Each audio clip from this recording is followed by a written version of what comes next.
guys, let's kick off this safety series, right? Because it hasn't even really been a full month yet since the story of Michael Dodge came out. He was a contractor who was killed on the job.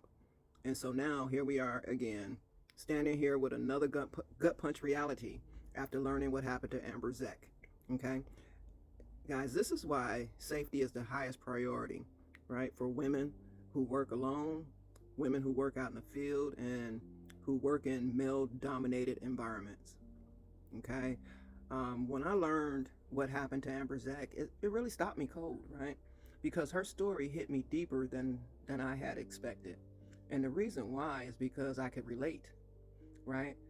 Back in the mid-90s, I was a Marine diesel mechanic, right? And in the late 90s, all the way into the 2000s, right, I was an automotive mechanic. And during that time, I was the only woman in every shop, every engine room, and every bay. So that environment that she was working in, I know that environment way too well, right? And because I know these environments, I know the looks, I know the tension, and I know what it feels like to walk into a room where your presence alone shifts the atmosphere. You know, and I could see where some men saw you as competition or a threat or just a problem that they just didn't want to deal with, right? And so because I was a Marine diesel mechanic in the military, but when I got out the military, I tried to stay in my field, right? I applied for, diesel mechanic jobs, diesel jobs, and all those places that I went, the looks on their faces said everything to me. Why is she applying here? Not one of those shops hired me, right? And it wasn't because I couldn't do the work, but it was because they couldn't imagine a woman doing it, right?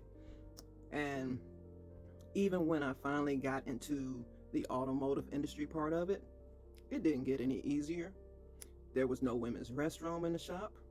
I had customers questioning me as to why I was in the bathroom because my hair was short and I didn't dress, in the kind of feminine way that most people would expect, right? And I also had coworkers deciding whether they were okay with me being there. You see, these are parts that women don't talk about, that most women don't talk about when they're in these fields, right? They don't talk about the way our instincts sharpen in male-dominated spaces. They don't talk about the way we learn how to read the room before we ever step foot in it. And they also don't talk about the way we feel danger long before anything ever happens. You see, Amber's story isn't just a headline to me. It's actually a reminder, right? A reminder that women aren't safe just because we're at work. We're safe when the culture around us stops pretending we're imagining the things that we feel. So guys, if you're a woman in a shop, a field, a rig, a bay, trust your instincts. They were trained by survival, not paranoia. So meet me over in part 2 because I've got a lot more to share. It's our time to be free. Let's go.